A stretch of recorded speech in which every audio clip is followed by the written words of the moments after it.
Today, I'm going to be inspecting this Maytag Atlantis or Neptune clothes dryer, and I'll also go over some common fail points for this appliance. This was a very popular body style in the mid-90s to early 2000s, and it's super easy to work on. It's got the IntelliDry regular, the IntelliDry wrinkle-free, and the timed dry cycles. I'd recommend, if you're using the IntelliDry, to set the dial at the dash in between the more dry and the less dry. That's round about a normal setting there.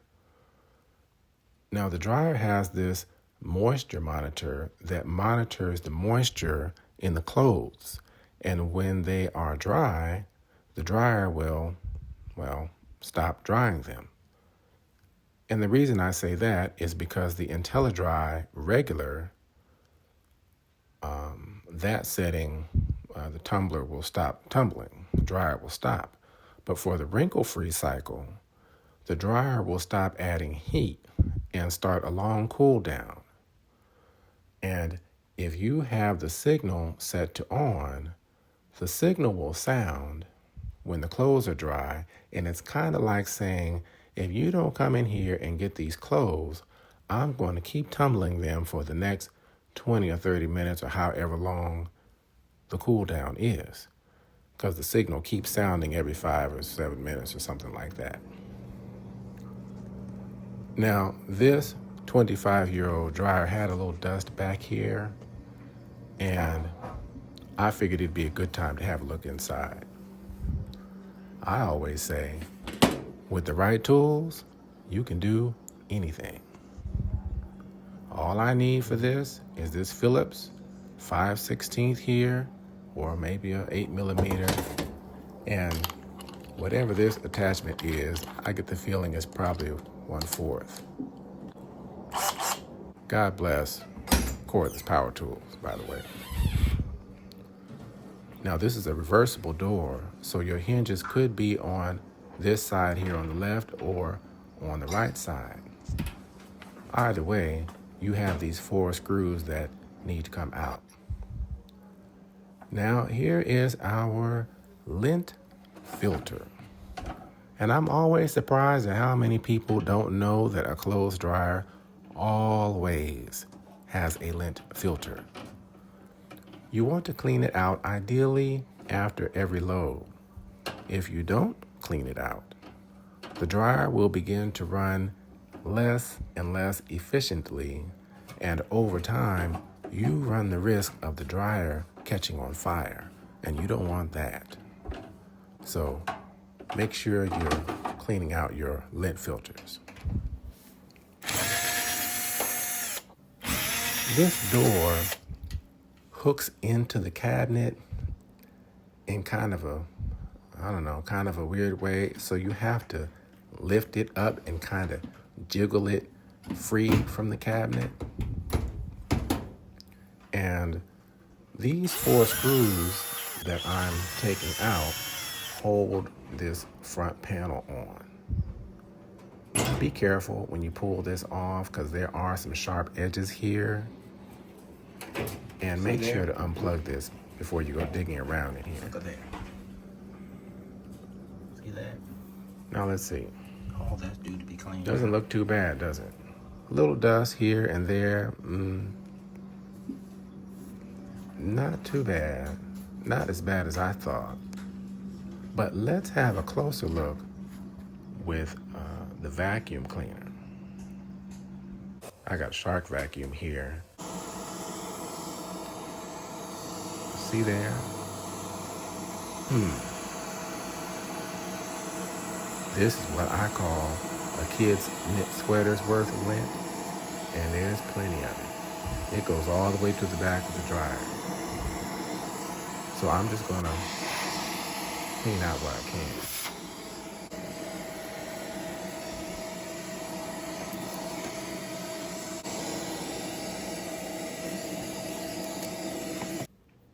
Believe it or not, this lint is not from your clothes. It's actually from the outside of the clothes dryer. So you want to keep these areas clean because whatever the dryer takes in here will wind up here, in here, or in your laundry. See that? Now I figure as long as I've come this far, I might as well go all the way and lift this cabinet top up and have a closer look at things. You can see how these brackets come out. I think it's pretty self-explanatory.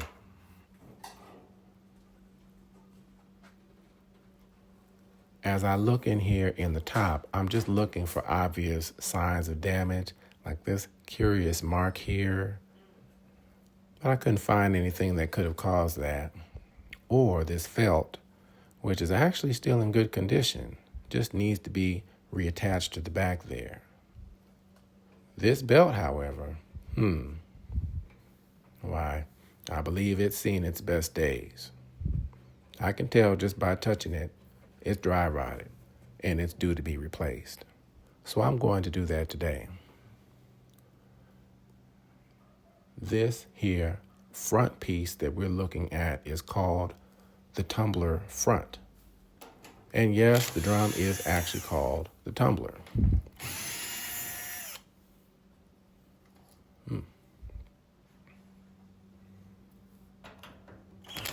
Phillips head again. Oh, these are the two little screws here. These are probably the 1/4.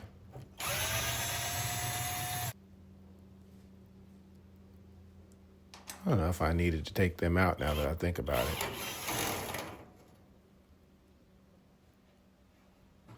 And your 8mm or 5/16, of course.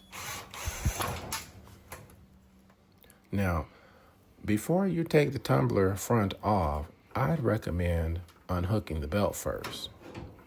Don't do what I did. Got a little excited there, talking to my cousin and granny. And you don't have to take any wires off of here either. Just set that tumbler front to the side. That's the blower there, the motor, and the belt attaches behind the motor. With the tumbler out of the way, I can do a little more dusting. I don't really have the appropriate attachments for this vacuum, so I'm just doing what I can.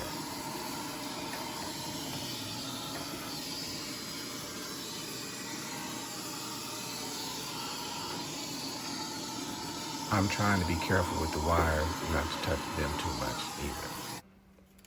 And see that? I filled that vacuum right on up. Now I'm going to take this wet rag and just wipe through here.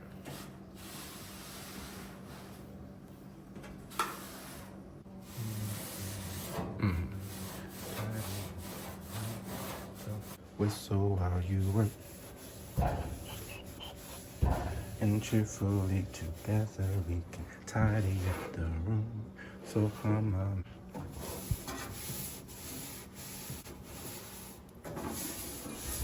Hopefully I don't get a content strike for this.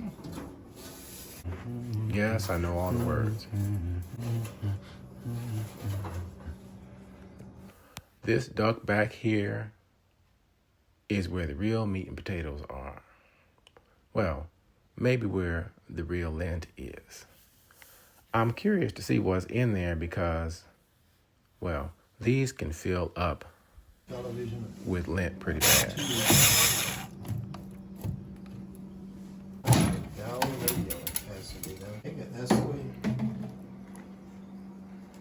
But not this one. Looks pretty good, wouldn't you say? For 25 years of service? Not bad. Let's look down in here. A little something there. I want to check the exhaust pipe in the dryer. Looks pretty good. And also this vent here that vents into the outside world.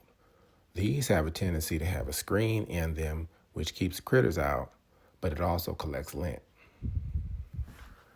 And yes, this belt has seen its best days.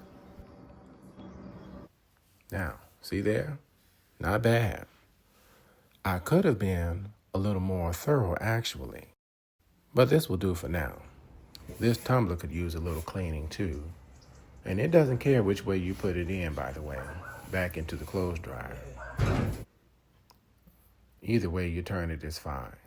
Somehow I lost that footage, and I apologize for that. Right now, I'm attaching the belt onto the itty bitty little motor pulley behind the motor and the little bit bigger idler pulley.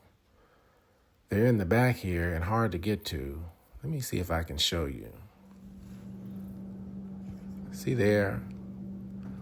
This idler pulley has a spring on it, and you have to pull it all the way up there over the back of that belt, and you want the ribbed portion on the motor side. If you've got a dependable care washer dependable care dryer or something older than that, you may have an idler pulley like this. And I might say anything from, say, 2006-ish all the way back into the 70s, your motor and idler pulley is going to look something like this, okay? These dryers haven't changed much in a very long time. Now, I'm going to give the tumbler a turn and make sure that the belt is even all the way around. And have a look down here. Now, you see this little guy here? See that guy? That is your igniter. And what it does is ignite the gas flame. If you notice that your clothes are not drying at all, it could be that you need a new igniter. It's ceramic and lasts a really long time, but it's also extremely fragile. So do not touch the element side of it. It's super easy to replace though. Let me try and get a closer view. See there? What happens is this ceramic igniter heats up to a very high temperature, and when the gas comes out of the nozzle there, it ignites the flame. Now, if you move the dryer and you're a little too rough, it has a tendency to develop a hairline crack on it. And if that happens, it won't work anymore. So if your clothes are not drying, here's an easy way for you to check that. Turn the dial to a time dry cycle. Let's say 20 or 30 minutes. Make sure you have the temperature setting so there's heat coming in there. Wait a minute or two, then reach inside the dryer and see if there's warm air inside. And if not, you probably need a new igniter. If your clothes are not tumbling, there's an easy way to check that. Turn the dryer on, no matter what cycle. Wait a few seconds, 5 or 6 seconds, snatch the door open. And if you look inside and the tumbler looks like this, like it hasn't moved in years, you probably need a new belt. You might need an idler pulley, but these are common fail points on these Maytag dryers. Other than that, a unit like this should give you many, many years of trouble-free service. We're going to put these 4 screws back in. Oh, these are those hooks that I was talking about. They just hook into the cabinet here. It's hard for me to film at the same time, but I'm sure you get the idea. I hope you all found this video helpful, and if so, feel free to hit that like and subscribe. Okay. And I'll see y'all on the next video.